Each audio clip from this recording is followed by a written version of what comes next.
Life of Muhammad. 19. The escape. Muhammad, the most wanted man in Arabia. Begins.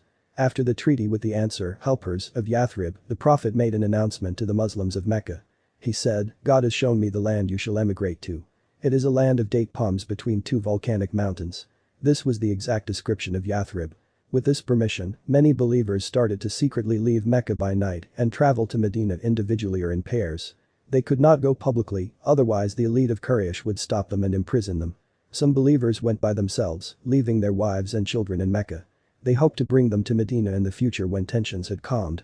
They took the minimum amount of money they needed for their travels because it was difficult to escape quickly while carrying a lot of gold and silver coins. Their goal was to keep their faith and go to a land of safety. Prophet Muhammad, however, would be the last believer to leave Mecca. Quraysh plots to kill the Prophet. The Quraysh elite had found out about the meeting of the Prophet with the Ansar helpers. They felt angry that Prophet Muhammad was now befriending outsiders who believed in his religion and promised to support him. The elite had a meeting together in Dar al-Nadwa. All this time they hadn't harmed the Prophet because he was from their own tribe of Quraysh, and they felt it was embarrassing in front of other Arabs to kill someone from their own tribe. They were also afraid that the Prophet's family would seek revenge. But now Prophet Muhammad's uncle Abu Talib had died. Muhammad had no tribal protection left. The Quraysh were perplexed on what to do. When a strange devilish-looking man with black clothes, unknown to them, entered. Usually they would never allow strangers to enter their secret meetings, but for some strange reason their hearts accepted his presence. He told them, "I am a leader from the Najd, allow me to come, perhaps I can benefit you about what you're planning to do." He told them that the best idea would be to send many young men of Quraysh with swords to surround the house of Muhammad and do a morning raid in which they will all kill Muhammad. So much people would have done the murderous act that Muhammad's family would not know who to seek revenge against. And this would be the end of all their troubles. The elite of Quraysh liked this idea and agreed to it. "And remember when those who disbelieved plotted to imprison you, O Muhammad, or kill you, or exile you. They planned together, and God too planned. And God is the best of planners." Quran 8:30. It was this night that the Prophet walked out of his home. He was reciting the verse of God, "I have put a barrier in front of them and behind them, so I have covered them and they cannot see." Quran 36:9. The young men with swords surrounded his house, but they were completely blinded to his presence. The Prophet went to his friend Abu Bakr's house, who had prepared 2 camels, and in the middle of the night they both left the city.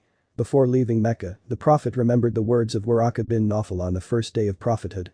"I wish I could support you when your tribe will expel you from this city." The Prophet then said to Mecca, "You are the most blessed land on earth and the most beloved to me, and were it not for the fact my people had expelled me, I would not have left you." Then they set off to the cave of Thor.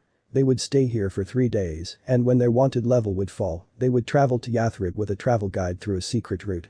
Their aim was to travel near the coastline of the desert and ocean, so their footprints would be washed away.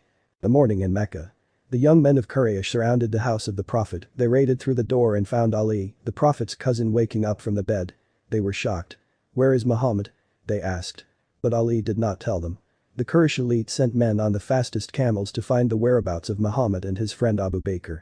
Whoever brings Muhammad, dead or alive, will get 100 camels as a reward, which is around the value of $1 million today.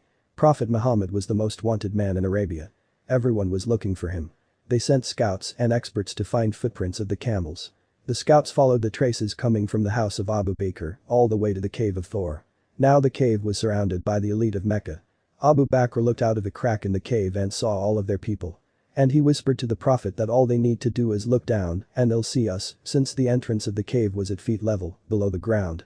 The Prophet responded, "O Abu Bakr, what do you think of 2 people when God is the third with them?" And God made it so that they didn't look in the cave. So, the Quraysh passed the cave, and on the 3rd night the Prophet and Abu Bakr met Abdullah bin Urayqiyat, and as planned, they journeyed on to the city of Yathrib.